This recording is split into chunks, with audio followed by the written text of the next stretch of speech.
पर राजा परीक्षित हजारों महात्माओं से पूछ रहे हैं। उस समय भगवान स्वयं कृष्ण ही सुखदेव बनकर के पधारे। मानो लिखा है भागवत में कि ततरा भवत भगवान व्यास पुत्र यद्रक्षयागा मठ मानो नपेक्ष अलक्ष लिंगो निजलाप तुष्टो व्रतश्च बालेरवधूत वेश। ततरा भवत भगवान व्यास पुत्र, मानो भगवान ही व्यासनंदन सुखदेव बनकर आए। भक्त को जब जब संकट आता है तो परमात्मा उसी रूप में उसकी सहायता करते हैं। कैसे? इसी परीक्षित जब उत्तरा के गर्भ में था तो भगवान ने शस्त्र की रक्षा शस्त्र से करी।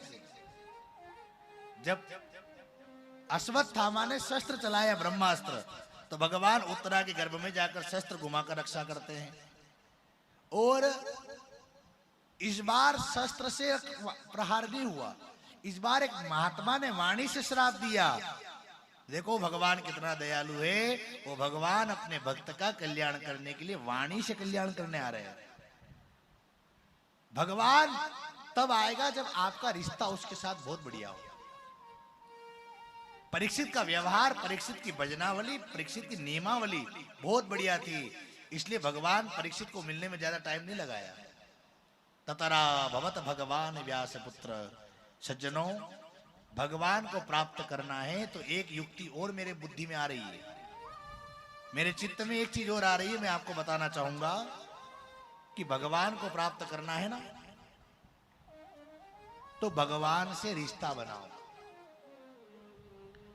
जब तक परमात्मा से आपका कोई रिश्ता नहीं है, तब तक परमात्मा आपको कौन सा बहाना करके तारेगा? तारा है सारा जमाना श्याम हमको भी तारो। आपने पूरे जमाने को तार दिया नाथ, मुझे तारने में देरी क्यों कर रहे हो? द्रौपदी को चीर का बहाना करके तार दिया, मीरा को जहर का बहाना करके तार दिया, शबरी को बोर का बाण का सहारा करके तार दिया। तारा है सारा जमाना नाथ हमको भी तारो। देखो, एक निवेदन करूंगा, भगवान से रिश्ता बनाओ।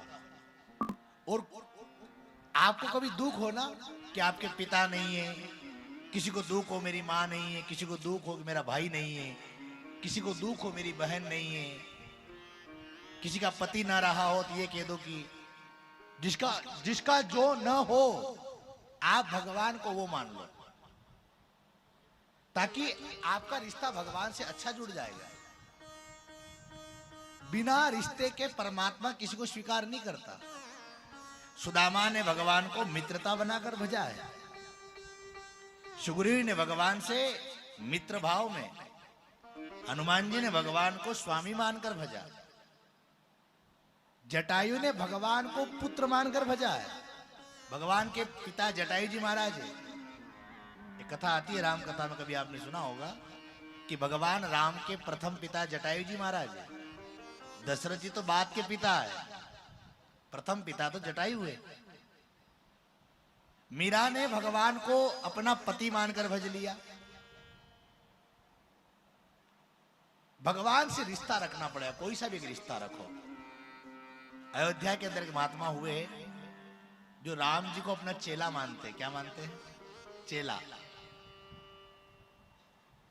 आप भी कोई ना कोई रिश्ता जरूर करना, नहीं तो जिंदगी भर कथा सुनते रहोगे, ईश्वर नहीं मिलेगा। ये सारी चीजें क्या है? पूजन करना, प्रकृति की रक्षा करना, समय समय पर दान देना, समय समय पर ठाकुर जी का भजन पूजन करना, यज्ञ करना, कथा सुनना, नाम जप करना, ये सारे परमार्थ के भगवान के मंदिर की सीढ़ियां है। आप दान भी करते हो, आप भजन भी करते हो, आप यज्ञ भी करते हो, आप सत्संग भी सुनते हो, और आप समय रहते परिश्रम भी करते हो। आप भगवान को अच्छी श्रद्धा से भोजन बनाकर भोग लगाते हो, आप समय रहते किसी की सहायता भी करते हो, आप बहुत अच्छा बोलते हो, आपकी नीति बढ़िया है, तो भगवान आपसे दूर थोड़ी है। आपका भगवान से कोई रिश्ता है, बस उस रिश्ते का भाव रखकर भगवान को भजते चलो। तो महात्मा भगवान को वृंदावन की अयोध्या घटना है, वो राम जी को अपना शिष्य मानते हैं। हमेशा एक भाव करते हैं, राम जी मेरे शिष्य हैं। शिष्य कैसे हैं कि उन ब्राह्मण की गोत्र भी वशिष्ठ, और राम जी के गुरु जी की गोत्र भी वशिष्ठ। वशिष्ठ ऋषि ही तो थे राम जी के कुल गुरु। भगवान कृष्ण के कुल गुरु है सांडिल्य जी, और राजा जनक के कुल गुरु सदानंद जी। यही नाम था ना, मैं ध्यान से उतर रहा है थोड़ा। राजा जनक के कुल गुरु का क्या नाम है?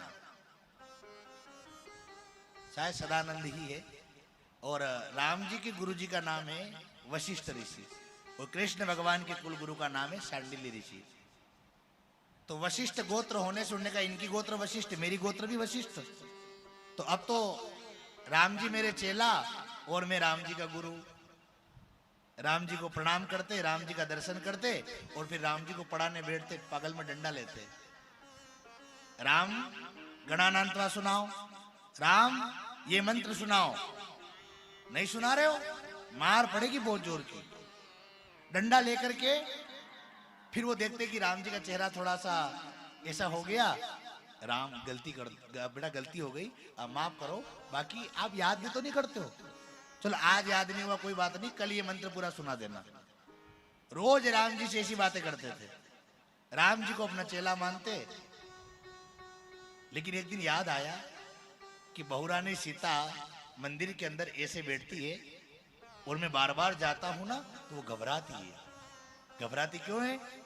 क्योंकि गुरु तो ससुर होता है, और ससुर जी आए तो बहू को घूंघट नहीं निकालना पड़ता है। अब मैं जाता हूं तो वो राम जी भी मुकुट धारण करके बैठते हैं, और सीता जी भी घूंघट उगाड़ कर बैठती है। उनका चेहरा पूरा दिखता है। मेरी बहू को और मेरे शिष्य को तकलीफ न हो। अच्छा, पिताजी आ जाए और बहू घूंघट न निकाले, सबसे ज्यादा तकलीफ उसके पति को होती है। वो बार बार मन मन में ऐसा कहता है कि शेड़ो का नहीं काढ़ी रही यार, कम से कम हमारा पिताजी उबा हटे, हमारी माँ उबी नहीं, शेड़ो नहीं काढ़ी रही। तो राम जी और ज्यादा घबराते हैं। तो गुरु राम जी के भाव को समझ रहे हैं, और गुरु जी ने कहा राम चिंता मत कर, आज के बाद मंदिर ही नहीं आऊंगा मैं, ताकि बहू रानी घूंघट न निकाले, तो तू भी घबराए नहीं, बहू भी नहीं घबराए, और आज से मंदिर आना बंद। लेकिन हाँ, तू मेरा चेला है और मैं तेरा गुरु हूं, पढ़ाई वहीं से चलेगी। अब तो आश्रम में बैठ करके पढ़ाई कराते, डंडा मारते, कभी कभी राम जी रोने लग जाते, तो फिर राम जी की सराहना करते, लाड़ गोद में बिठाते। राम जी का लड्डू गोपाल की जो मूर्ति है ना, गोद में बिठाते, बढ़िया झुलाते, फिर सामने बिठाते, लाड़ प्यार बहुत हो गया, मंत्र याद कर लो फटाफट। एक दिन वृंदावन की अयोध्या कुछ महात्मा पीछे पड़ गए। चलो मंदिर चलो, पहले रोज जाते थे, अब नहीं जाते हो महाराज। तो महात्मा ने कहा अब नहीं जाता हूं मैं, क्योंकि राम मेरे शिष्य हैं, मैं राम का गुरु, और मैं मंदिर जाता हूं तो गुरु के सामने चेला मुकुट पहनकर नहीं बैठ सकता। गुरु के सामने जैसे हम लोग जो पगड़ी बांधते हैं ना, पगड़ी ये क्या है? ये ताज है, मुकुट है। कल एक बात साहब आए थे, आप लोगों ने ध्यान दिया होगा, जब उन्होंने भगवान को प्रणाम किया तो अपना पगड़ी उतार करके फिर प्रणाम किया। आपने किसी ने नोटिस किया हो?